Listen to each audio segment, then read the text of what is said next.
迎收睇 ATV 焦點。今日個話題係俾梁振英機會，俾佢時間。行政長官梁振英琴日發表佢任內第一份施政報告。據香港大學民意研究計劃進行嘅調查顯示，市民非常滿意、幾滿意嘅有30%，市民幾不滿、非常不滿嘅就有24%。可以睇到呢份被梁振英形容為描述香港未來5年施政藍圖嘅報告，喺社會上嘅一般反應可以話係分歧極大。觀乎香港意見領袖，特別係主要報章嘅社論內容，就明顯睇得出較尖銳嘅批評。例如《東方日報》社論指夢梅子學願景多，畫餅充飢嘆奈何。蘋果稱冇料冇橋冇心嘅施政報告。星島話施政有藍圖，仲要有執行力。其他例如大公報嘅施政報告有好望，齊心一意撐 CY。文匯報施政報告務實，為民求變謀遠。信報5年願景朦朧，施政力有不逮。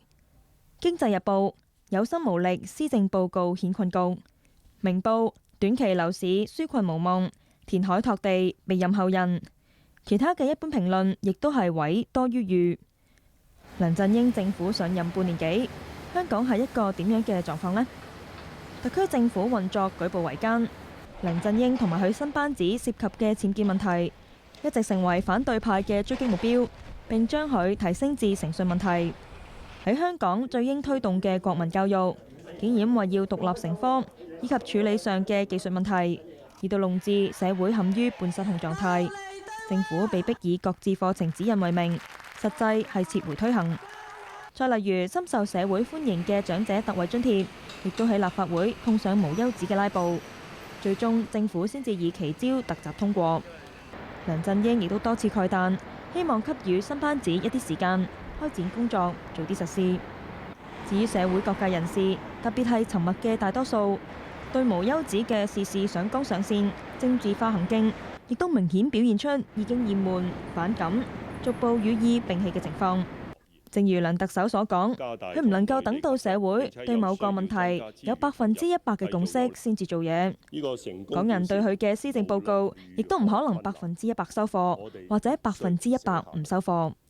每個人都會睇自己能夠從中獲得幾多利益嚟俾佢打分。呢份施政報告雖然冇俾我哋帶嚟驚喜，但亦都回應咗社會嘅多種訴求，提出若干務實嘅措施，希望緩解房屋、扶貧、老齡化社會同埋環保等香港急待解決嘅重大問題。不過決定政策需時，實施完成需時。畢竟梁振英政府施政不過半年多一啲，佢嘅任期仲有4年半，我哋應該俾佢機會，俾佢時間，等政府真係可以開展工作，容許特首分出輕重緩急，按部就班嚟完成計劃。